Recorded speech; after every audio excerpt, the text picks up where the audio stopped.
Liar, liar, pants on fire. Minister of Energy and Natural Resources Jonathan Wilkinson gets absolutely checked in real time by Vassy on Power Play on CTV last night. This is nothing new. Vassy is one of the few in the mainstream media who is holding on to journalistic ethics, and we appreciate her for it.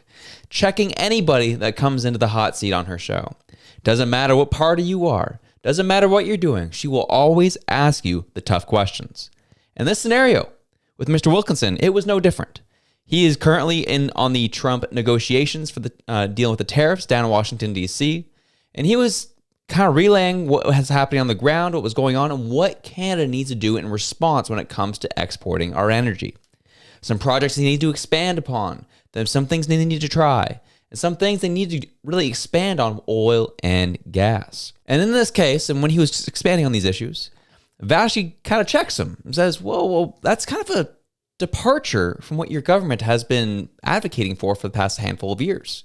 What's been the change? What is happening? And he continues and he proceeds to outright lie. Lie on national TV, lie to Vassy's face, and then also try to gaslight her into what she's been saying is wrong. And Vassy wouldn't have any of it. And this is what the show is going to be about. We're going to break down the lies that he absolutely spewed on this, and then we're going to wrap this up at the end to show the point that you cannot trust this party. You cannot trust anyone left in this liberal establishment. They will outright gaslight you and lie to you, and this is no different yet again, especially with the pressure that Trump has been putting on our government. This is more of a conversation starter to really continue to help sway your friends, those who are on the fence, to show what this government is actually all about and what ends they'll go to change the narrative. So again, as Wilkinson is expanding on what they need to do and what Canada needs to do, Vassy then steps in and asks some very direct and tough questions. Get to a more constructive place. We live beside the United States, and we are going to actually have an ongoing relationship. I think in some of these areas, there is a pathway for us to do that. That doesn't mean that we don't also be needing to think about how do we build more diversity into our ability to export. That's thinking about debottlenecking the railways and the ports. It's about the LNG facilities that are being built on the West Coast to be able to ship gas. It's about Trans Mountain, and it's about a bunch of other things. And we're going to have to reflect on those things coming out of this. But that doesn't mean we don't need a productive relationship with the U.S. Why did it take a crisis of this magnitude to get you and your cabinet colleagues talking like that, about reflecting on the need to further expand our capacity to hit other markets?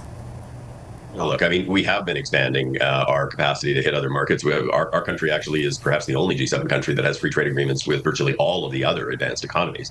But I would say that it's a bit unfair, I think, sometimes for folks to say things like that. Bit unfair to say that you're not working on expanding what we do.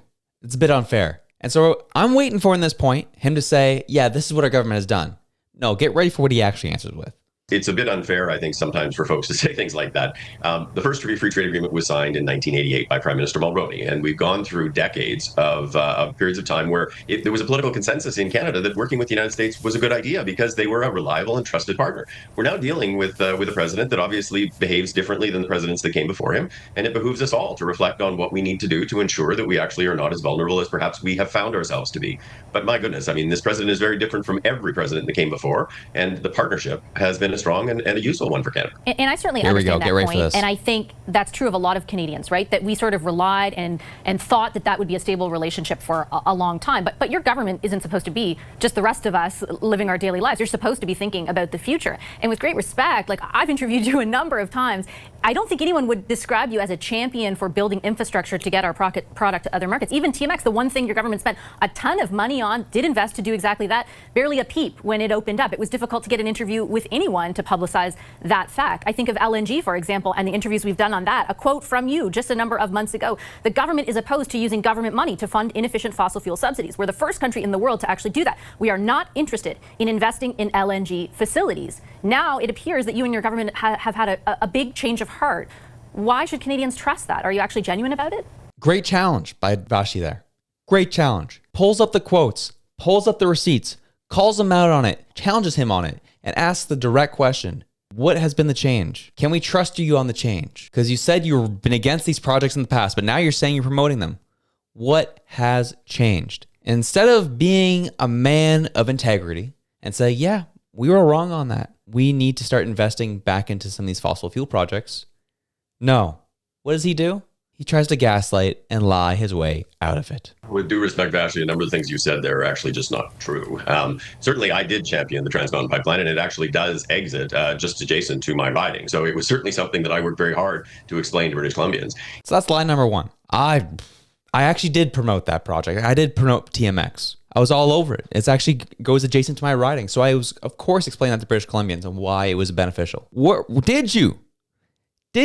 Because all I see when I search this stuff up is 3 videos that don't mention the pipeline at all. That is the only result in terms of videos, press releases that I'm seeing in the results. Don't see anything from you promoting the building of the pipeline. I see you talking at CPAC with Mr. Guilbeault at the Sustainable Finance Forum, but no conversation of the pipeline in that video. So no results when we were looking up you talking about the TMX pipeline. Nothing to be made aware of. But when I search up Jonathan Wilkinson speaks on green energy projects, oh, there's videos for days all about the different things you're investing in and the projects you're championing. Not a damn thing about TMX. So don't even think about trying to lie to me and saying you did champion it. You did nothing. The only times you ever did talk about it was in defense of your base getting mad at you for financing the pipeline. You said the Trans Mountain Pipeline could remain operational for another 30 to 40 years, according to Liberal candidate Jonathan Wilkinson. What we're going to start to see is declining demand for oil over the coming 30 to 40 years, perhaps in the context of some of the developing countries, Wilkinson said. And so in that context, I would say the utilization of the Trans Mountain Pipeline is probably in that order of 30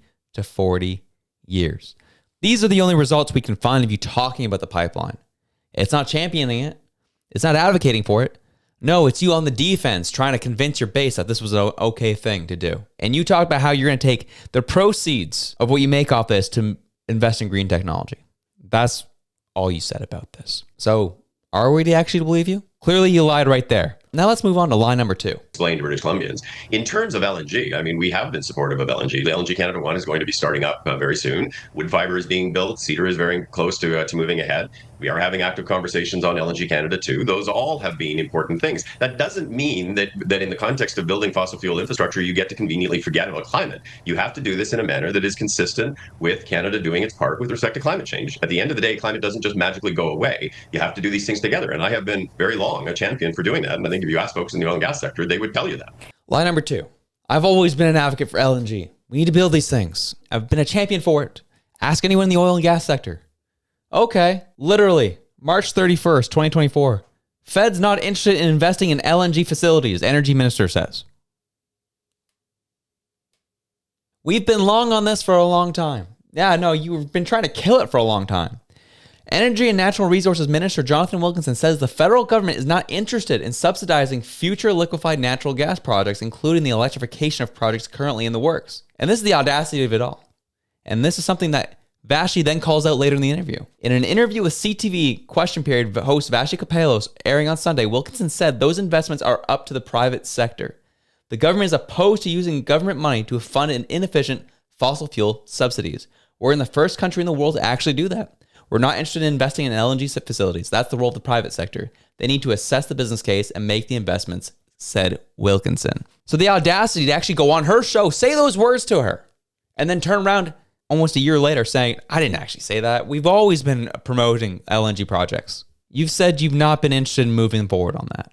And because of this issue, and because of this statement, and the position this government has taken on LNG, Vassy pushes on that, and he gets more defensive. But you're framing it as someone who's asking you about what your government's position is on getting extra capacity to other markets. You're a climate change denier. I don't think that entered into my question at all. I don't know if people across this country, I certainly have never interviewed anyone out of Alberta or Saskatchewan who has the view that your government was a champion of projects like that. TMX, sure, but there's a whole bunch of other ones. I just read a direct quote to you in which you told me there's no way that there's going to be government investment in phase. That was a question about phase 2. Yeah, but Vassy, let's be clear here. I mean, governments typically are not investors in projects. That is the private sector. Really? Because you invest $40 billion in battery plants in Ontario. You're not an investor in projects? Give me a break. Another lie. I didn't even mean to cover it in this. But here we are. And facilitate through the work that they do with respect to regulatory and permitting issues and everything else. And this government, and certainly I, have been very strong advocating for the simplification of regulatory and permitting issues, the work with the provinces to try to better align those things so that these projects can get built expeditiously. But we are not a state-run country, actually. The federal government doesn't actually take control that wasn't about taking of investments control. with respect. His role, he says, is to make sure things get done expeditiously, cut the red tape, get focused, and make sure we can push these projects forward. So let's take a project then. Let's screw LNG, screw oil and gas for a second. Let's talk about the green energy projects they've been touting so much about. Let's talk about those. How about what happened to the tidal energy company that left Nova Scotia and also Canada altogether because of the red tape by this federal government? By a federal agency. Tidal Energy Company blames DFO as it pulls out of the Bay of Fundy. One of the companies trying to harness the power of the Bay of Fundy's record-setting tide says it's pulling its floating turbine platform out of the waters off the coast of Nova Scotia. Sustainable Marine Energy Canada says the bureaucratic barriers put up by the Federal Department of Fisheries and Oceans have essentially forced the company to pull the plug. Clearly something is wrong here, and it needs to be investigated, says Sustainable Marine CEO Jason Heyman. It's either that there's something fishy going on, or it's just complete ineptitude.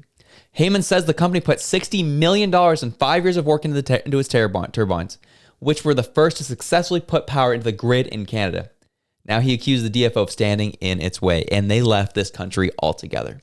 So there's your green energy project. You chased him out of the country because of the red tape. I can hear Wilkinson now. Oh, I don't oversee DFO.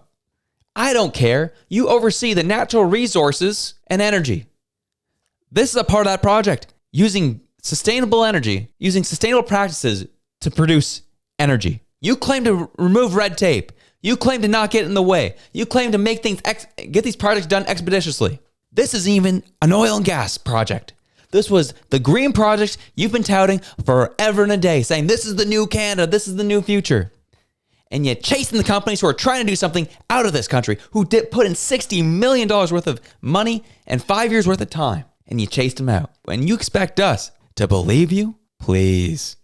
What are we doing here?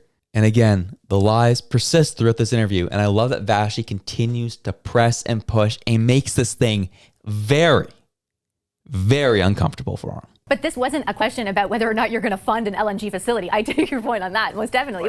It was a question about whether you would incentivize. That's what you said was an investment. Yes, because I had asked you if you would provide any incentives for that phase to be electrified, so that it would mitigate the emissions. No.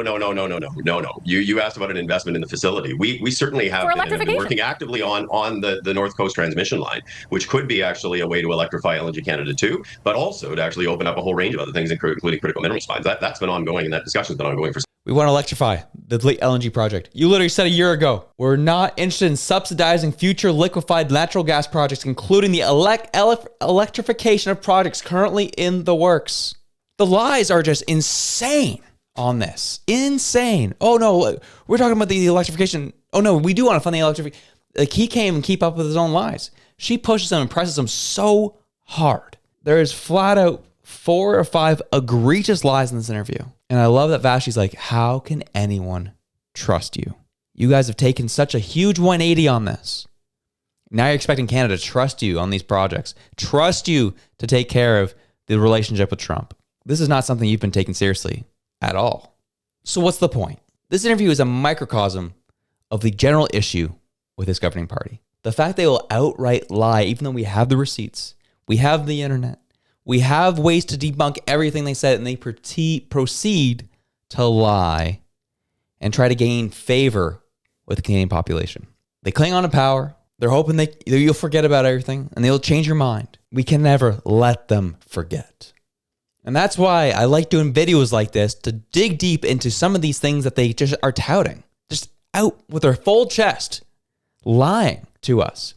And this is why I like doing the breakdowns and going through the receipts on these issues, because these are things you can actually point to with those who are on the fence, those who are unsure about if they're going to vote for the Liberal Party or vote for Poilievre. Like, these are the conversations. These are the needle movers with your friends and family, to show the evidence, show the proof of what is happening and what is going on. I like the idea how Vassy hit the point and the frustration we were all feeling. You didn't make any of these moves. You didn't make any of these promises because you actually care about Canadians. You did this because Trump put the pressure on you, and you were looking like fools on the international stage. You were absolutely hogtied and hamstrung to do this job, to tighten up the border, to figure out how to diversify, how we're going to get natural resources out to the international market. That's the issue. You're only having those conversations because of what Trump has done. We have the receipts. For goodness sakes, let us not forget. what you proposed just 3 months ago, the Liberals. I'm pissed. Alberta Premier Oil and Gas Industry slam Ottawa's new emissions cap. You remember this just 3 months ago? Announcing an emissions cap on Alberta, putting the death knell into that province and subsequently our country. Remember that? We will never forget. Let's keep the pressure up. Keep letting them know that they are not going to get away with this. Make them be honest, make them own up to it, and always check them on their lies. Have yourself a good one. I'm out.